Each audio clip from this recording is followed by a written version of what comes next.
अस्सलाम वालेकुम हजरत। प्यारे प्यारे मीठे मीठे इस्लामी भाइयों, किसी शहर में दो भाई रहते थे।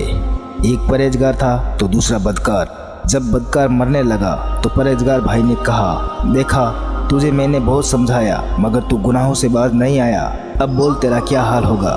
उसने जवाब दिया, अगर क़यामत के रोज़ मेरा रब अज़्ज़ व जल मेरा फैसला मेरी माँ के सुपुर्द कर दे तो बताओ माँ मुझे जन्नत में भेजेगी या दोज़ख में। परहेजगार भाई ने कहा माँ तो वाकई जन्नत में भेजेगी। गुनहगार ने जवाब दिया, मेरा रब अज़्ज़ व जल मेरी माँ से भी ज़्यादा मेहरबान है। ये कहा और इंतकाल हो गया। बड़े भाई ने उसे ख्वाब में निहायत खुशहाल देखा। मग़फ़िरत की वजह पूछी। मर्तबा की उसी बात ने मेरे तमाम गुनाह बख्शवा दिए हैं। अल्लाह अज़्ज़ व जल की उन पर रहमत हो और उनके सदक़े हमारी भी मग़फ़िरत हो। मीठे मीठे इस्लामी भाइयों, वाकई अल्लाह अज़्ज़ व जल की रहमत बहुत बड़ी है। ज़बान से निकला हुआ एक लफ्ज़ मग़फ़िरत का सबब हो सकता है और हलाकत का भी। जैसा कि आप सभी ने हिकायत में आपने सुना कि एक जुमले ने उस गुनहगार का बेड़ा पार करवा दिया। अगर ये वीडियो आप सबको पसंद आए तो लाइक शेयर सब्सक्राइब जरूर कर दीजिएगा। अल्लाह हाफिज।